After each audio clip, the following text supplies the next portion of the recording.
Welcome back, guys. We're going to march ahead here with scene 2, and I just want to show you here, scene 2 is only 6 lines, okay? And what you're going to see, we didn't actually read all of scene 1 from the video. The filmmakers decided to choose some of the reflections from Brutus and Cassius and intertwine them with some of the fighting scenes. So I want you to think about maybe why that is, okay? But you want to focus in your study guide. Remember, the very beginning of the study guide, you want to add on to these notes about what is emphasized in the movie and what was left out, the advantages and disadvantages of the movie versus the play and the article, and compare it to the article as well. So here we are. Scene 2 is just a few lines. Brutus is going to give Messala, one of his lieutenants, his field generals, some instructions to give to Cassius, because essentially what is going to happen here is Brutus is going to overtake Octavius. He sees that they can flank him, and so they're going to do that, but they're going to move too early. They're not going to go the way of the plan, and that is not going to make Cassius very happy. Okay, so let's go ahead and watch and see how things unfold. So this is the battle between Brutus's men and Octavius. Again, notice the different angles. What is emphasized? Octavius won't die from this battle. They'll end up retreating. See Octavius with a gold cloak. So that's Brutus giving Messala the instructions.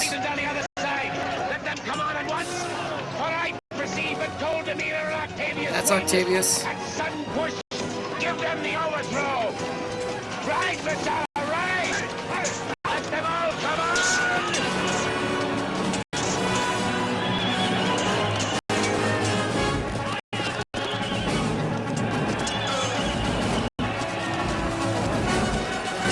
So again, think about what is the advantage of film versus maybe seeing this on stage, or reading about it in that nonfiction article.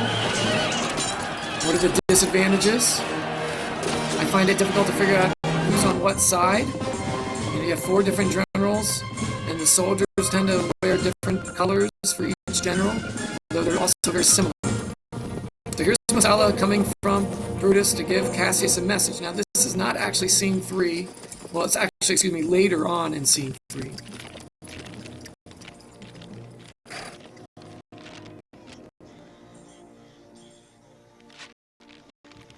Be thou my witness, Messala, that against my will am I compelled to set upon one battle all our liberties. Coming from Sardis, on our forward ensign, 2 mighty eagles fell. And there they perched, gorging and feeding from our soldiers' hands. This morning are they fled away and gone. In their stead stood ravens, crows, and kites fly o'er our heads. Down would look on us as we were sickly prey. And their shadows seem a canopy most fatal, which our army lies ready to give up the coast. Believe not so. I but believe it partly. For I am fresh of spirit, and resolved to meet all dangers very quickly. So Cassius, those lines were from the end of scene 1, and you think about maybe why did the filmmaker put those now after we just saw Brutus, help defeat Octavius? But Cassius was saying, hey, I'm superstitious. I saw the ravens and crows. It doesn't look good for us today. And then and Messala's like, oh, don't believe it. He's like, all right, you're right. I've got spirit. We should fight. All right, but Cassius does. He is superstitious. It also happens to be his birthday, and he just sees this all as bad omens. And that's all historically significant, as the Romans were superstitious. So these are Cassius's men marching on towards Mark Antony's men who are going to sit up in the hills. Again, think about, was this exactly as it was written in the history books, as we saw in the nonfiction article? No, it was not. Cassius's men were actually waiting with, ramparts and a bit of a fort, waiting for them to come and attack.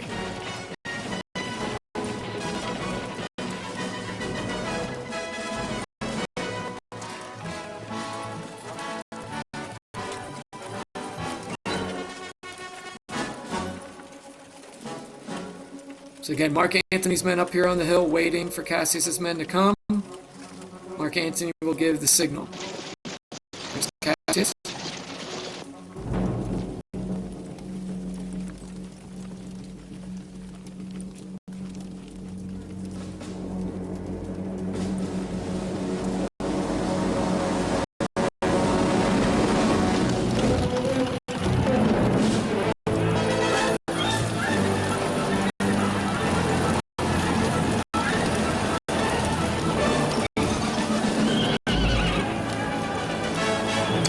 Notice the different camera angles and what is emphasized. Who are they focusing on?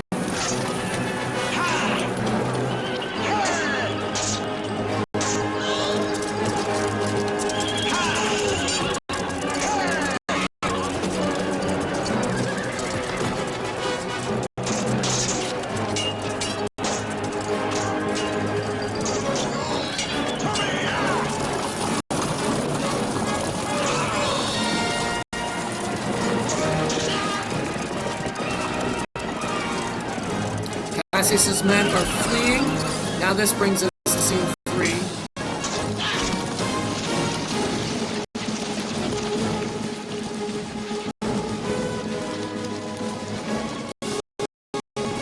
Go back!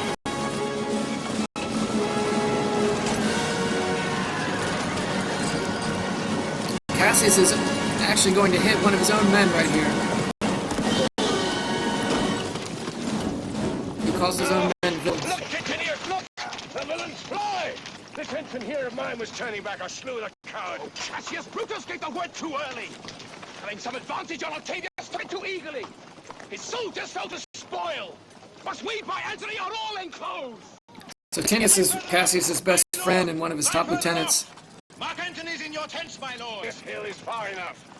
That's Pandarus, who says Mark Antony's in his tents. Those my tents where I perceive the fire? Titinius, if thou lovest me, mount thou my horse and hide thy spurs in him, that I may rest assured whether yon troops be friend or enemy. Go, Pandarus, get higher on the hill. My sight was ever thick. Regard Titinius, and tell me what thou knowest about the field. So what's going on here? This is the tragic part where Cassius is going to assume incorrectly. He's sending his best friend Titinius to ride on a horse to go check out those tents. That's his camp. He doesn't know why they're on fire. He doesn't know what's going on there. And so Pandarus is up here on the hill. Pandarus is going to kind of be his eyes. He's going to relay to Cassius what he sees. And right now, Cassius is going to pause and kind of reflect on things. These, again, are lines from the end of scene 1. This day I breathe it first. This is my birthday. Time has come round. Where I did begin, there shall I end. Again, why would the filmmakers make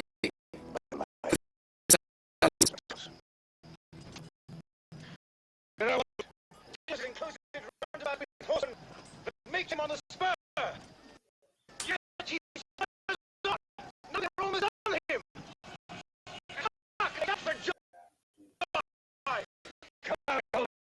So he thinks this is bad news. Coward! I am so long contained before my face. He assumed that his best friend has died, that Mark Antony's men took him, but that's not what happened.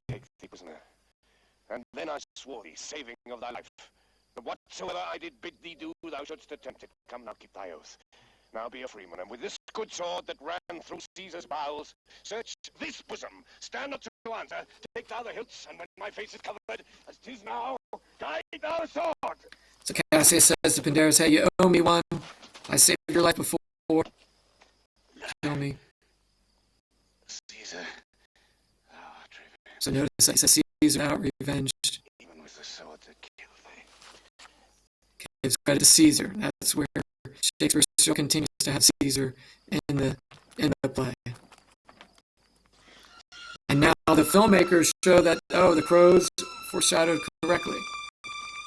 All right? And we're going to stop here.